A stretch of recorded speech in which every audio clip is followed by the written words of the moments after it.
فرمایا بے شک رب تمہارے سارے ہی گناہ معاف فرما دے گا. تم نا امید نہ ہونا، وہ معاف کر دے گا تمہیں. قرآن مجید میں فرمایا ان اللہ بالناس لرؤوف الرحیم، بے شک اللہ اپنے بندوں پر بڑا ہی مہربان اور نہایت ہی رحم کرنے والا، رؤوف اور رحیم ہے، بڑا مہربان ہے، کرم فرماتا ہے. اللہ تعالیٰ اپنے بندوں سے بڑا جلد راضی ہو جاتا ہے. وہ اپنے بندوں کو بہت زیادہ مشقت میں نہیں ڈالتا. وہ اپنے بندوں سے اپنی نعمتوں کا بدلہ نہیں چاہتا. بہت سخت مشقت والی عبادتیں نعمتوں کے بدلے نہیں چاہتا. وہ بڑی جلدی رحم فرماتا ہے.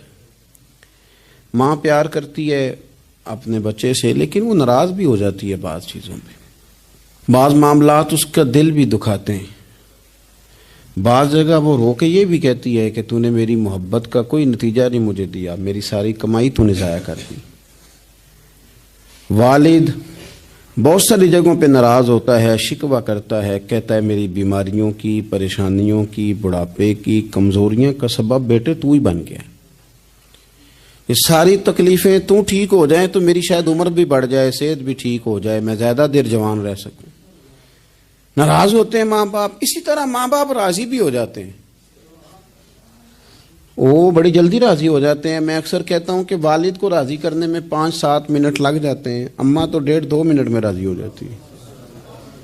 ابا جی کو 5-7 منٹ لگتے ہیں، کئی دفعہ کہنا پڑتا ہے، کوئی دلائل دینے پڑتے ہیں. لیکن والدہ کے لیے تو کچھ بھی نہیں. آپ نیرا جا کے پیروں میں بیٹھ ہی جائیں، کچھ بھی نہ کریں، آپ پورا روئیں، نہ رونے والا منہ ہی بن جائے تو اماں تو نرم ہی نرم ہے، جس وقت جو مرضی آپ کرا لیں ہو گیا.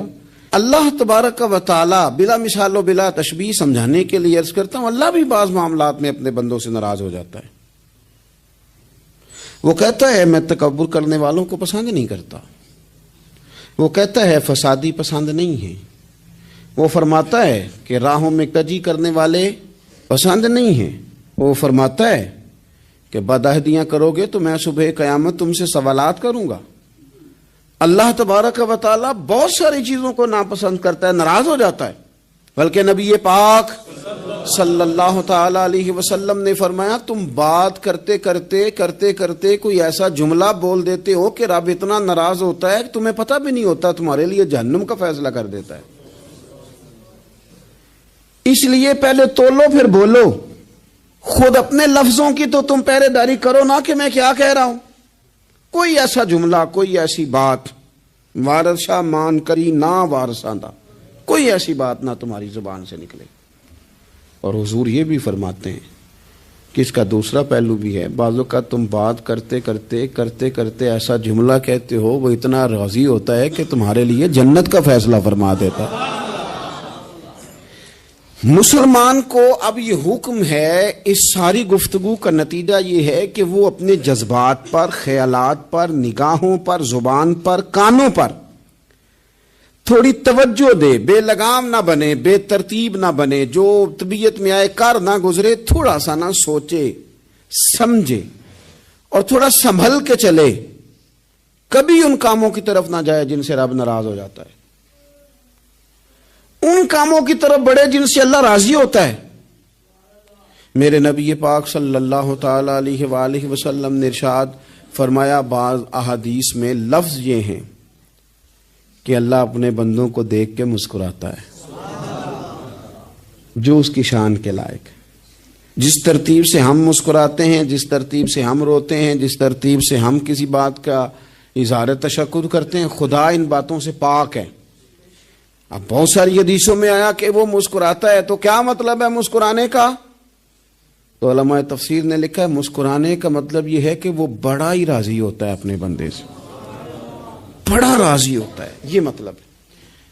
ایک تو مسکرانے کا مطلب یہ کہ وہ بڑا راضی ہو گیا، بڑا راضی ہو گیا، وہ مسکرا دیا اپنے بندے پہ.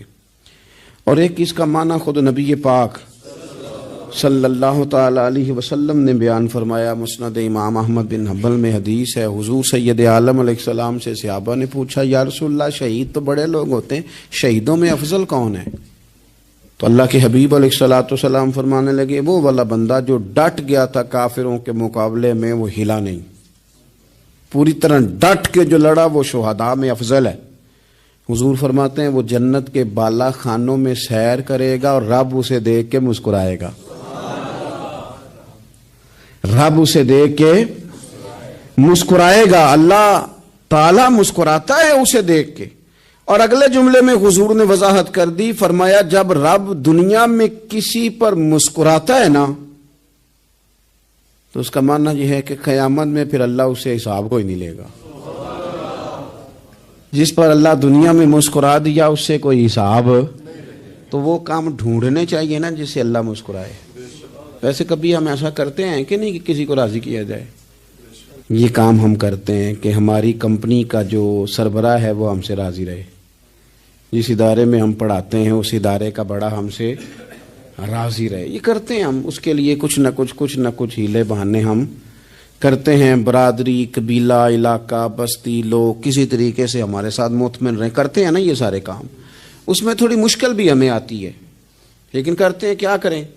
گھر میں بھی کئی دفعہ ایسا ماحول بنانا پڑتا ہے۔ چلیں ایک اور میٹھی مثال دیتے ہیں، زیادہ سمجھ میں آئے گی۔ چھوٹا بچہ خوش رہے، آپ اس کے لیے محنت نہیں کرتے، وہ چھوٹا ہے اس کو خوش کرنا فرض ہے ابا پہ، لیکن وہ کہتا ہے کہ میں نے موٹر سائیکل لینا ہے، چھوٹا ہے چلا ہی نہیں پائے گا، تو ابا پھر اسے راضی کرتا ہے، کہتا ہے بیٹے چھوٹا سائیکل لے لے، چل میں تجھے اڑانے والا جہاز لے دیتا ہوں۔ مقصود کیا ہے کہ اس کو ناراض نہیں کرنا، یہ روئے نہ، اس کا دل نہ ٹوٹے۔ ہو یارو سنو نا میں کیا کہہ رہا ہوں، اگر چھوٹے بچے کے لیے وہ چیزیں ڈھونڈتے ہو، میرے ابا جی نا اپنے نواسے کے لیے کھلونا لے کے آئے تو بچہ بڑا ہی کھیلا، تو ابا جی کہنے لگے لو پیسے پورے ہو گئے میرے، بچے کو پسند بڑا ہے نا، پیسے پورے کر چھڑے نے، دیکھو نا جی کتنا اس کو راضی ہوا ہے۔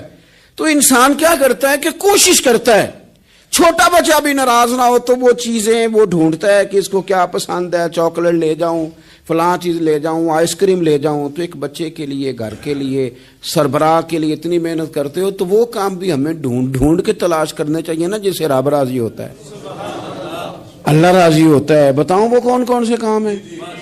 نبی کریم صلی اللہ تعالی علیہ وسلم نے ارشاد فرمایا 3 لوگ ہیں جنہیں دیکھ کے رب مسکراتا ہے۔ یا رسول اللہ صلی اللہ علیہ وسلم وہ کون کون سے؟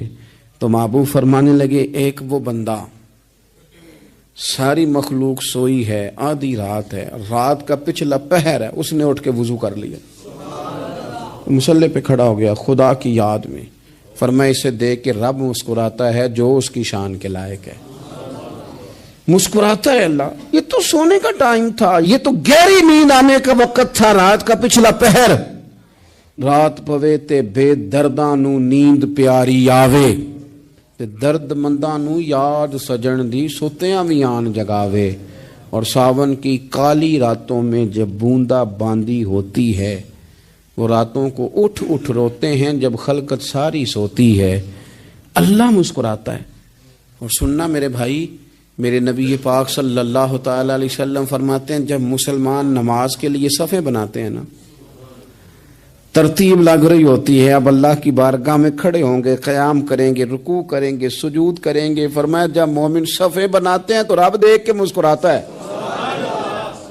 مسکراتا ہے۔ کمال ہو گئے عروج بندگی کا، جب بندے کو دیکھ کے رب مسکرائے، خدا بندے سے خود پوچھے بتا تیری رضا کیا ہے، مسکراتا ہے۔ اور میرے نبی پاک علیہ السلام فرماتے ہیں جب مجاہد جہاد کے لیے صفیں سیدھی کرتے ہیں، آج تو یہ رب کے نام پہ مرنے ہی آ گئے، یہ صفوں میں کھڑے ہوں گے، ترتیب سے لڑیں گے، ترتیب سے گلا کاٹیں گے کافروں کا یا شہادت لیں گے۔ فرمایا جب جہاد کے لوگ صفیں بناتے ہیں تو رب انہیں دیکھ کے مسکراتا ہے۔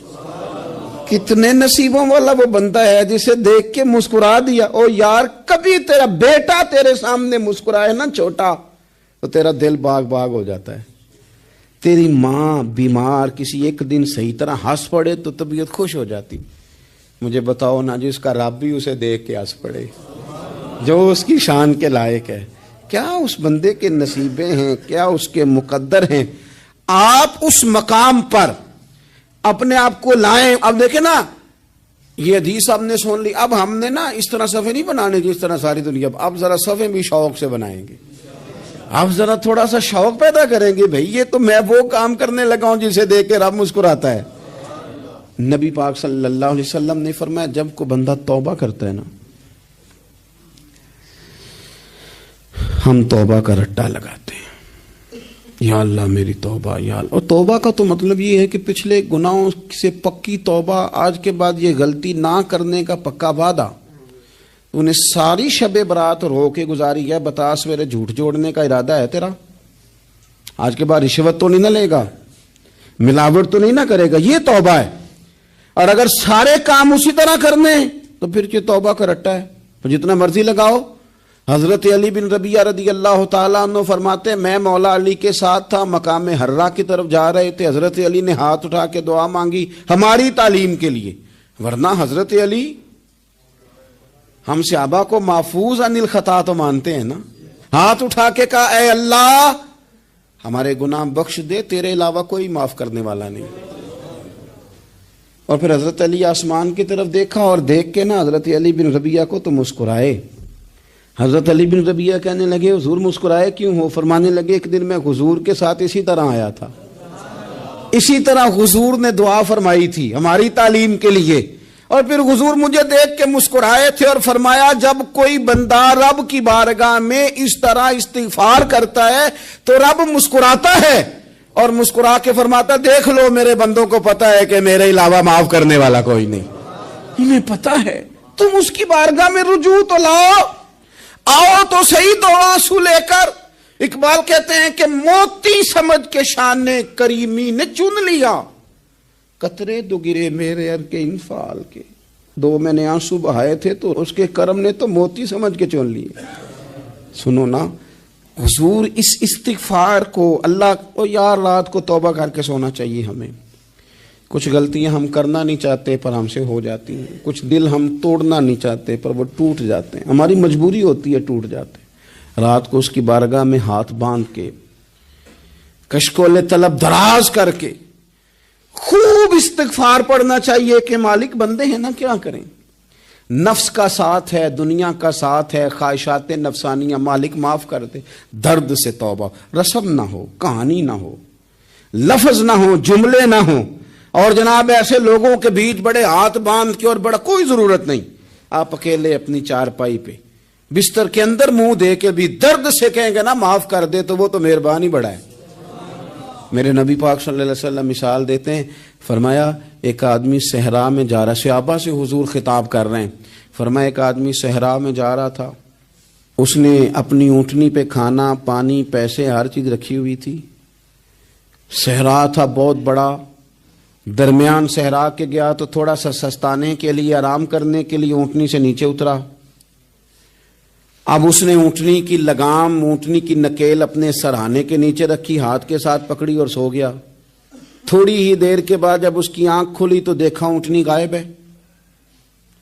صحرا میں وہ پیدل نہ آگے جا سکتا ہے نہ پیچھے جا سکتا ہے، نہ دائیں نہ بائیں، کھانے کو روٹی نہیں، پینے کو پانی کا قطرہ نہیں، تھوڑا ادھر بھاگا ادھر بھاگا، تھک گیا۔ کریم محبوب فرماتے ہیں وہ پوری طرح نڈھال ہو گیا اور مایوس ہو گیا، معاذ اللہ، مایوس ہو کے دوبارہ اسی جگہ آ کے لیٹ گیا جہاں پہلے لیٹا تھا، انتظار کرنے لگا کہ اب موت ہی آئے گی، آخری وقت ہے، اب نہ میں پیدل یہ صحرا کراس کر سکتا ہوں، نہ پیچھے جا سکتا ہوں، نہ کھانا ہے نہ پانی ہے، سوائے موت کے کوئی سہارا نہیں۔ حضور فرماتے ہیں وہ رستے میں دوبارہ لیٹ گیا، اچانک اس نے رخ بدلا تو اونٹنی سامنے کھڑی تھی۔ حضور نے صحابہ سے پوچھا بتاؤ نا اسے بھلا کتنی کو خوشی ہوگی؟ یا رسول اللہ جسے نئی زندگی مل گئی ہے۔ آپ دیکھیں نا سارے ڈاکٹروں نے کہہ دیا کہ اس کے تو گردے میدا جگر ہر چیز ختم ہے، گھر لے جاؤ خدمت کرو، ہر طرف پریشانی ہے۔ وہ بندہ بھی سمجھ گیا ہے کہ آخری وقت آ گیا، کل جاؤں پرسوں جاؤں، تیاری ہو گئی، سب لوگ آ گئے، باہر والے بھی آ گئے، یہ ماحول ایک عجیب رنگ اختیار کر گیا۔ اچانک ایک ڈاکٹر نے آ کے کہا نہیں نہیں غلطی لگ گئی تھی۔ مجھے بتائیے انداز کیا ہوتا ہے؟ بغیر دوائی کے بندہ اٹھ کے کھڑا نہیں ہو جاتا، او میں تو بچ گیا ہوں، نبی پاک صلی اللہ علیہ وسلم فرمانے لگے اس کی اونٹنی مل گئی، بتاؤ بھلا اسے کتنی خوشی ہوگی یا رسول اللہ، وہ تو دوبارہ دنیا میں آ گیا۔ حضور فرمانے لگے اسے کچھ بھی خوشی نہیں ہوئی۔ جب کوئی رب کا گناہگار بندہ آ کے توبہ کرتا ہے، رب کو اس سے کئی گنا زیادہ خوشی ہوتی ہے۔ میرا بندہ آ گیا ہے، میرا بندہ آ گیا ہے، میرے گھر آ گیا، اس نے آنسو بہائے ہیں، اس نے کہا اللہ میں تیرا ہی ہوں، تیرا ہی رزق کھاتا ہوں، تیری ہی زمین پہ رہتا ہوں، تیرے نام سے میری سانسیں چلتی ہیں۔ وہ آ گیا۔ فرمایا اس اونٹنی والے سے زیادہ رب کو خوشی ہوتی ہے جب گناہگار آ کے توبہ کرتے۔ گناہگاروں کے آنسو اس کی بارگاہ میں بڑے مقبول ہیں، لیکن ہم رسم ادا کرتے ہیں، توبہ نہیں کرتے۔ ہم اپنے آپ کے ساتھ دھوکہ کرتے ہیں، جھوٹ بولتے ہیں۔ ہم بندہ کوئی ناراض ہو جائے تو ہمیں کو نہیں نیند آتی، اس کے گھر چلے جاتے ہیں۔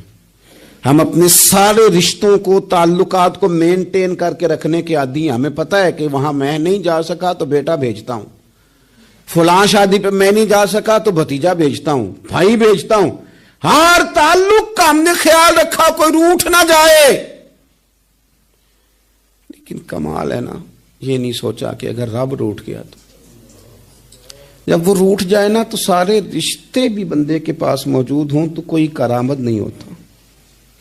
پھر کروڑوں روپیہ جیب میں ہوں تو ڈاکٹروں کی دوائیاں اثر نہیں کرتی۔ وہ روٹھ جائے تو پھر انسان اس طرح سے پھسلتا ہے کہ بڑے بڑے اس کے پاس دروازے ہوتے ہیں پر کسی جگہ اس کا ہاتھ نہیں لگتا۔ خدا را خیال کریں، دنیا روٹتی ہے تو روٹھ جائے، رب رسول ناراض نہ ہونے پائیں، اس کا خیال کریں۔ حضور فرماتے ہیں وہ مسکراتا ہے، اسے خوشی ہوتی ہے جب کوئی اس کا بندہ اس کی طرف رجوع کرتا ہے۔ میرے عزیزو، رسول پاک صلی اللہ تعالی علیہ وسلم نے ان لوگوں کے تذکرے کیے جنہیں دیکھ کے رب مسکراتا ہے۔ ہم نا گناہگاروں پر بھی فتویٰ دینے میں جلدی کرتے ہیں اور نیکی پر بشارت دینے میں بھی جلدی کرتے ہیں، حالانکہ یہ ہماری ذمہ داری نہیں۔ پتہ نہیں اللہ تعالیٰ کس کو کب توفیق توبہ دے کے اپنے قریب کر لے، لیکن بڑی جلدی ہے، بڑی جلدی فتویٰ دینے میں۔ اور یہ فتویٰ صرف مفتیوں کا نہیں رہ گیا، یہ میری طرح کے، آپ کی طرح کے ڈھیروں لوگ ہیں جنہوں نے جیبوں میں فتوے ڈالے ہوئے۔ بھئی آپ نے کیوں ذمہ داری لے لی ہے جنت میں داخل کرنے کی اور نکالنے کی؟ یہ تو میرے رب کریم کا کرم ہے، وہ جس کو چاہے جب چاہے جتنا چاہے عطا کرے۔ لیکن کچھ لوگ نا بڑے پکے ہو گئے ہیں کہ شاید جو میں سوچ رہا ہوں وہی درست ہے۔ کبھی کبھی کچھ چیزیں عجیب بھی ہوتی ہیں، لہذا خدا کی رحمت پر بھروسہ کر کے بات کرنی چاہیے، اپنی مرضی کے فتوے نہیں داغنے چاہیے۔ وہ دیکھو جی فلانا بندہ یوں کر رہا ہے، آپ کو پتہ ہی نہیں پوری بات کا، آپ کو علم ہی نہیں پوری بات کا۔ حضرت بہاءاللہ نقشبند بخاری رحمت اللہ علیہ فرماتے ہیں میں حج کرنے گیا تو وہاں میں نے ایک آدمی کو کروڑوں کا کاروبار کرتے دیکھا تو میرے دل میں خیال ہے یہاں بھی اللہ اللہ کرنی چاہیے تھی، دنیا داری کر رہا ہے۔ لیکن فرماتے ہیں حج سے فارغ ہوئے تو میں نے دیکھا وہی بندہ سارا کچھ رب کی بارگاہ میں خیرات کر رہا ہے، اور سینکڑوں غریب حاجی ہیں جن کو پورے خرچے دے رہا ہے۔ تو میں نے وہی اپنی سوچ سے توبہ کی کہ میں کہاں تھا۔ بڑی جلدی کھڑے نہ ہو جائیں۔ حضرت حسن بصری رحمت اللہ تعالی علیہ ارشاد فرماتے ہیں کہ میں دریا کے کنارے گیا تو وہاں میں نے ایک شخص کو دیکھا، وہ اپنی ایک خاتون کی گود میں سر رکھ کے بیٹھا اور قریب ایک بوتل بھی پڑی ہے۔ میرے دل میں معاذ اللہ خیال آیا کہ دیکھو کس انداز میں ایک عورت کے ساتھ یہ ہے، اور پاس بوتل بھی پڑی ہے، جانے شراب ہے۔ کہتے میں سوچ ہی رہا تھا کہ اچانک ایک کشتی آ رہی تھی دریا میں، وہ ہج کو لے کھائے، کشتی میں 4-5 لوگ تھے، وہ دریا میں ڈوبنے لگے۔ وہ آدمی تیزی سے اٹھا، دریا میں چھلانگ لگائی، پہلے ایک کو نکالا، پھر دوسرا نکالا، پھر تیسرا نکالا، ایک بندہ رہ گیا۔ کہنے لگا حضور مجھے تو آپ نے گناہگار سمجھا ہے، میں تو بڑے غلط انداز میں یہاں بیٹھا ہوں، آپ نے جو سوچا چلیں گے چوتھا بندہ آپ نکالنا ہے، کرے نا یہ کام، کرے نا یہ کام۔ بڑے بھولے بھالے، بڑے اللہ والے، ریاض آپ کو بس ہم ہی جانتے ہیں، اتنی جلدی فتویٰ۔ حضرت حسن بصری فرماتے ہیں میں پشیمان ہوا، میں نے کہا مجھے تیرنا نہیں آتا، تو دیر نہ کر، چوتھا ڈوب نہ جائے۔ پھر اس نے چھلانگ لگائی، چوتھا بھی نکال لایا، اور کہنے لگا حضرت آپ نے جلدی کی سوچنے میں، یہ بی بی میری ماں ہے اور یہ سرکے کی بوتل ہے، ہم ماں بیٹے کا یہ مشغلہ ہے کہ یہ وہ جگہ ہے جہاں آ کے لوگ مسافر اترتے ہیں، اور یہاں سے کسی کا گھر 100 میل ہے، کسی کا 200 میل ہے، ہم صبح سرکہ کھجوریں روٹیاں لے کے یہاں آتے ہیں، مسافروں کی نوکری کرتے ہیں، کوئی پریشان ہو تو مدد کرتے ہیں۔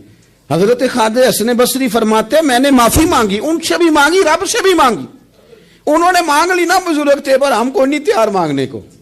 ہم ہر وقت بدگمانیاں، وہ فلانا فلانے جرم کرتا تھا، میں اسے اب کیسے نیک مان لوں؟ بھئی اب وہ نمازی ہے، خدا کے گھر آتا جاتا ہے، اب اللہ کی بارگاہ میں حاضر ہوتا ہے، جب رب نے معاف کر دیا تو بھی سوچ بدل جا۔ سنیں حضور کیا فرماتے ہیں، نبی پاک صاحب العلاق صلی اللہ تعالی علیہ وسلم فرماتے ہیں، مسند امام احمد بن حنبل دیکھیے، فرمایا رب اس وقت بڑا ہی مسکرائے گا جب قاتل بھی جنت میں جائے گا، مقتول بھی جنت میں جائے گا۔ یا رسول اللہ مقتول تو گیا، یہ قاتل کیسے چلا گیا؟ حضور فرماتے ہیں جائے گا، اور جائے گا اور رب مسکرائے گا جو اس کی شان کے لائق ہے۔ یا رسول اللہ کس طرح؟ تو نبی پاک صلی اللہ علیہ وسلم فرمانے لگے اس نے ایک مومن کو قتل کیا تھا، وہ شہید ہو کے جنت میں چلا گیا، اب اللہ نے بعد میں اسے توبہ کی توفیق دے دی، پہلے اس نے کلمہ پڑھا، پھر یہ میدان میں اترا، کافروں سے لڑا، یہ شہید ہوا، رب نے اسے بھی جنت دے دی۔ قاتل بھی جنت میں، مقتول بھی جنت میں، اور بات اتنی انوکھی ہے کہ رب دیکھ کے مسکرا رہا ہے جو اس کی شان کے لائق ہے۔ ہم جلدی میں ہیں، ہم انتظار نہیں کر رہے کہ شاید توبہ کر جائے، ہم انتظار نہیں کر رہے، لیکن میرے عزیز اتنی جلدی نہ کریں۔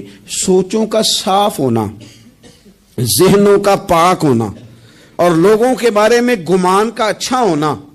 آپ کسی نفسیات کے ڈاکٹر کے پاس چلے جائیں، اسے کہیں ٹینشن بڑی ہے، میں ان کے مضامین پڑھتا رہتا ہوں، وہ سب سے پہلا سبق آپ کو یہ پڑھائیں گے کہ اچھا سوچا کریں۔ اچھا سوچنے سے بندہ تندرست رہتا ہے۔ کس سے بندہ تندرست رہتا ہے؟ ہیں جی واقعی، یعنی اس والے پڑوسی کے بارے میں بھی اچھا سوچنا ہے، گھر میں اس والے کے بارے میں بھی، چھوٹے بھائی کے بارے میں بھی اچھا سوچنا ہے، اور بڑے کے بارے میں بھی اچھا ہی سوچنا ہے۔ یعنی اپنی برادری قبیلے کے بارے میں بھی اچھا سوچیں، جو قبیلے کا نہیں اس کے بارے میں بھی چلیں تھوڑا سا اچھا سوچ لیں، اپنے بارے میں تو اچھا سوچا ہے بڑا۔ میں کہتا ہوں کہ ہم اپنی غلطیوں سمیت اپنے آپ سے بڑا پیار کرتے ہیں، اور دوسرے کی ایک غلطی نظر آ جائے تو ہمیں گھین آنے لگ جاتی ہے۔ آپ جلدی نہ کریں، مالک نے موقع دیا ہے بندوں کو، نہ وہ کسی کا رزق چھین رہا ہے، نہ سانسیں چھین رہا ہے، وہ اپنی زمین پہ چلنے بھی دے رہا ہے، رہنے بھی دے رہا ہے، تو جب اس نے موقع دیا ہے آپ بھی تھوڑا موقع دیں۔ اللہ بڑا کریم ہے، دروازے کھولے گا، اس کے بندے اس کی بارگاہ تک پہنچیں گے۔ بدگمانیاں، اور پھر بدگمانیوں کا عروج، اور اس لیول تک جا کے بات کر دینے کا جہاں سے خوف آئے کہ یار یہ بات نہیں کرنی چاہیے تھی۔ رسول کائنات سرور دو عالم صلی اللہ تعالی علیہ وسلم فرماتے ہیں کہ اللہ مسکراتا ہے۔ دیکھو ہمارے ہاں نا ایک اور بھی مسئلہ بن گیا ہے، میں نے کچھ لوگوں کو نا پکا، میرے پیارے ہیں، محبت ہے مجھے، تو میں چونکہ آپ میری کلاس ہیں، میں مشاہداتی اور تجرباتی باتیں بھی کر لیتا ہوں، اسی کی روشنی میں کئی دفعہ گفتگو بھی تیار کرتا ہوں۔ کچھ لوگوں نے نا پکا ذہن بنا لیا یہ کہنے کا کہ ہاتھ بڑا تنگ ہے، پکا، آپ جس وقت پوچھ لیں ان کا ہاتھ اور بڑا ہی زیادہ تنگ ہے۔ آپ یقین کریں، بہن کا جو خامند ہے وہ کہہ رہا ہے جا حصہ لے کے آ، تیرے بھائیوں کی کمائی تو نہیں، تیرے ابا کی ہے، لے کے آ۔ وہ بیچاری اس کی منتیں کر رہی ہے، کہتی ہے اگر جاؤں گی نا تو وہ کہیں گے حصہ لے جا، آج کے بعد ہمارے گھر نہ آنا، میرا دروازہ نہ بند کرو، مہربانی کرو۔ اور بھائی سے بات کرتی ہے تو کہتا ہے ہاتھ ہی بڑا تنگ ہے، جب ٹھیک ہوگا تو دے دوں گا۔ نہ کریں یہ ظلم، ہمارے اپنے تڑپتے رہتے ہیں اور ہماری دولتیں اندر پڑی رہتی ہیں، ہمارے اپنے چھوٹی چھوٹی ضروریات کے لیے پریشان ہوتے ہیں، لیکن ہم بڑے بڑے بہانے ہیں ہمارے پاس، کہتے ہیں یہ نکما ہے، یہ نکھٹو ہے، یہ کام نہیں کرتا، اس میں فلانا ہے، بے فلانا ہے، لہذا میں نے نہیں ساتھ چلنا۔ اظہار جب آپ کے اندر پیدا ہوتا ہے نا، اظہار جب کسی کے لیے آپ حساس ہوتے ہیں تو آپ کو بھی سرور حاصل ہوتا ہے۔ نہ کریں یہ کام کہ آپ کو اللہ نے وسعت دی ہے اور ہر وقت آپ ہاتھ تانگ ہونے کا رونا رو رہے ہیں، ہر وقت آپ یہ کہہ رہے ہیں میں بڑی آزمائش میں ہوں، جب خدا نے آپ پہ نہیں ڈالی تو اتنے جھوٹ بولنا صرف اس لیے کہ میرے پیسے بچ جائیں، صرف اس لیے کہانی سنانا کہ حالات میرے بڑے خراب ہیں کہ کوئی بندہ میرے سے کوئی تھوڑا بہت قرض نہ مانگ لے. سنو، نبی پاک صلی اللہ علیہ وسلم کے پاس مہمان آ گیا، بخاری مسلم ہے. حضور نے ازواج مطہرات کے گھروں میں پیغام بھیجا، کچھ چیز ہے ضیافت کے لیے؟ یا رسول اللہ کچھ بھی نہیں، یہ دو جہاں کے شاہ ہیں اور پاس کچھ رکھتے نہیں، دو جہاں کی نعمتیں ہیں ان کے خالی ہاتھ میں. یا رسول اللہ کوئی چیز بھی نہیں. حضور نے صحابہ کے مجمع پہ نظر ڈالی، یا رسول اللہ صلی اللہ علیہ وسلم حکم ہو. تو حضور فرمانے لگے تم میں سے کوئی بندہ ہے جو اسے گھر لے جائے روٹی کھلائے؟ ایک صحابی اٹھے فوراً، حضور میں لے کے جاتا ہوں کھانا کھلاتا ہوں. فرماتے ہیں میرے گھر میں صرف بچوں کا کھانا تھا، یہ نہیں کہ فریزر بھرا ہوا ہے نعمتوں سے، صرف بچوں کا کھانا. یہ نہیں کہ کسی کو دیکھ کے اپنی ہنڈیا پہ برتن دے لیا، صرف بچوں کا کھانا. کہتے ہیں گھر گیا، بیوی سے کہا کیا کیفیت ہے؟ کہنے لگی بچوں کی روٹی ہے. میں نے کہا بچے سلا دے، صبح ناشتہ کر لیں گے. تو کہنے لگی آپ کیا کھائیں گے؟ تو میں نے کہا نہ میں کھاؤں گا نہ تو کھائے گی، مہمان جو نبی پاک کا ہے. کہا اچھا، اب ذرا تجویز دیکھو میاں بیوی کی سوجھی آپس میں. کہتے ہیں کھانا لگا دینا، کیونکہ ایک آدھ بندے کا کھانا ہے. اپنی غربتوں کا ہر جگہ اظہار کرنا، رونا رونا. یہ دیکھو غربت کیسے چھپائی جا رہی. اس کو کہا نہیں کہ چل تو تھوڑا رحم کھا، تو آیا ہے تو تھوڑا رحم کھا، یہ نہیں کہا. کہا اٹھ کے نا تو کھانا رکھنا اور اٹھ کے نا چراغ ٹھیک کرنے کے بہانے بجھا دینا. ہم دنیا والوں کے سامنے کیوں اپنے دکھ بیان کریں؟ ہم جو کہیں گے رب رسول کی بارگاہ میں کہیں گے. تو نا چراغ ٹھیک کرنے کے بہانے. اہلیہ اٹھی، کھانا دینے کے بعد چراغ ٹھیک کرنے کے بہانے بجھا دیا. خامد بھی ہاتھ چلاتے رہے، بیوی کبھی برتن رکھتی کبھی اٹھاتی. پتہ چلے کہ کھانا کھا رہے ہیں، کھانا کھایا جا رہا ہے. کہتے ہیں مہمان پیٹ بھر کے کھانا کھا گیا. یہ کام ہوا رات کے اندھیرے میں، اس وقت ہوا جب چراغ بھی بند تھا، اس وقت ہوا جب کوئی دیکھنے والا نہیں تھا، کسی پڑوسی کو بھی خبر نہیں تھی. فرماتے ہیں صبح کے اجالے میں اس مہمان کو لے کے مسجد نبوی میں نے قدم رکھا تو نبی کریم نے فرمایا رات جو تم نے کام کیا ہے نا اسے دیکھ کے میرا رب بڑا مسکرایا ہے، اللہ بڑا مسکرایا ہے. اللہ تر دامنی پہ شیخ ہماری نہ جائیے، ہم دامن نہ چھوڑ دیں تو فرشتے وضو کریں. یہ شان ہے صحابہ کی. نبی کریم علیہ السلام نے فرمایا رب رات مسکرایا تیرا یہ انداز دیکھ کے، اور اس نے قرآن نازل کیا وَيُؤْثِرُونَ عَلَىٰ أَنفُسِهِمْ وَلَوْ كَانَ بِهِمْ خَصَاصَةٌ. کچھ لوگ وہ ہیں جنہیں بڑی بھی ضرورت ہو تو دوسروں پر اثار کر دیتے ہیں، قربانی دے دیتے ہیں. رب مسکرایا ہے. اندر پیسے رکھے ہوئے ہیں، اندر پیسے رکھے ہوئے ہیں، اور بہن آ کے منت کر رہی ہے کہ بھائی حالات بڑے خراب ہیں، تھوڑی سی مہربانی کر. تو کہتے ہیں بہن پردہ یہ بس. کیسے بتاؤں تجھے حالات، تجھے کیا بتاؤں، کام کتنی مشکل سے چلتا ہے، یہ پردہ یہ بس. بہرحال اگر تو نے کہا ہے نا 50,000 تو میں زیادہ نہیں کوئی 20 کو دے دوں گا تجھے، وہ بھی خاصی نیکی کر کے، وہ بھی بتا سکھا کے. رات اماں پہ علیحدہ سے احسان چڑھاؤں گا، ابا پہ علیحدہ سے چڑھاؤں گا کہ تمہاری بیٹی کے ساتھ تعاون کر رہا ہوں، سارے علاقے کو ویسے ہی بتاؤں گا. اور وہ غریبنی بیچاری 20,000 لے کے گھر گئی ہے، پہ سفارشیں کر رہی ہے کہ مہربانی کرو. میں نے ایسے بھی دیکھے ہیں جو پہلے بیوی کو پکڑاتے ہیں تو دے، اس لیے کہ پھر وزیر اعظم تو ڈنڈا نکال لے گا تو بڑا مشکل ہو جائے گا پھر گھر میں رہنا، لہذا وہ یہ تو آگے لگ. یہ کیا لہجہ ہے آپ کا؟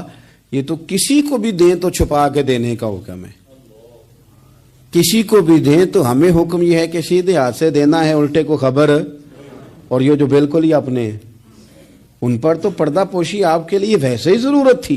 میرے عزیز رب مسکراتا ہے. میرے نبی پاک علیہ السلام نے یہ اعمال ہمیں بتائے جن پر اللہ مسکراتا ہے، خوش ہوتا. اور بعض لوگوں کو حضور نے نامینیٹ کیا.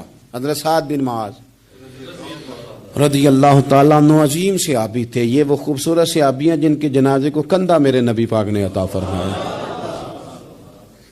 حضور نے کندھا عطا فرمایا. کمال ہو گئی. نرخ بازار محبت کا انوکھا ہی ہو گیا، خود خریداروں میں شامل آ کے مولا ہو گیا. حضور نے کندھا دیا. حضرت سعد بن معاذ رضی اللہ تعالیٰ عنہ کا جب جنازہ اٹھا ان کی والدہ رو پڑی، بڑے درد سے روئی. ماں تھی نا، ان کی آواز جب حضور تک گئی تو نبی پاک نے فرمایا آنسوؤں کو روک لے، آواز کو کم کر لے، تیرے بیٹے کی تو جب روح پرواز ہوئی ہے تو رب مسکرایا ہے، جس کے آنے پہ رب راضی ہو مسکرا دے جو اس کی شان کے لائق ہے۔ یہ تو وہ لوگ ہیں کہ جن کے جانے پر نا رب، وہ کسی نے کہا تھا کہ میرے مرنے پہ ہر سو شور مچ جائے گا، دیکھو گے میرے مرنے پہ ہر سو شور تمہیں پتہ چل جائے گا جب ہم جائیں گے، میرے مرنے پہ ہر سو شور مچ جائے گا دیکھو گے، اور کہنے الوداع سرکار خود تشریف لائیں گے۔ اور درویش کہنے لگے بعد مرندے مکھڑا میرا ہو جاوے جے تازہ، پھر سمجھ لینا محبوب میرے نے آن پڑے ہے جنازہ۔ اور عاشق کا جنازہ ہے، ذرا دھوم سے نکلے اور محبوب کی گلیوں سے ذرا گھوم کے نکلے۔ فرمایا کہ ان کے تو جانے پہ رب کریم، اور حضور نے ایک دعا بھی دی۔ حضرت ابو طلحہ، حضرت طلحہ رضی اللہ تعالیٰ عنہ صحابی تھے، ان کا وصال ہو گیا تو حضور نے دعا بھی دی۔ فرمایا یا اللہ جب میرا طلحہ ہے نا تو اس سے مسکرا کے بات کرنا، یہ تجھ سے مسکرا کے بات کرے جو تیری شان کے لائق ہے۔ تو اللہ تعالیٰ غائب درجے راضی ہوتا ہے۔ ایک دفعہ پھر بات دہراتا ہوں، جو میدان میں ڈٹ کے شہید ہو رب اسے دیکھ کے مسکراتا ہے جو اس کی شان کے لائق، جو توبہ صحیح کریں سچی کریں رب انہیں دیکھ کے مسکراتا ہے جو اس کی شان کے لائق ہے، جو نماز کے لیے صفیں بنائے رب انہیں دیکھ کے مسکراتا ہے، جو جہاد کے لیے صفیں بنائے رب دیکھ کے مسکراتا ہے، جو لوگ صبح پچھلے پہر اٹھ کے عبادت کریں رب انہیں دیکھ کے مسکراتا ہے، اور جو کبھی کبھی بھوکے رہ کے دوسروں پر قربان کر کے احسان کر دیں رب انہیں دیکھ کے مسکراتا ہے۔ بہت بڑی فضیلت ہے۔ اللہ ان سارے کاموں میں سے کسی ایک کام پہ ہمیں بھی لگا دے تاکہ یہ بڑی فضیلت اللہ تعالی ہم گنہگاروں کے حصے میں بھی فرما دے۔ آخر دعوانا ان الحمدللہ۔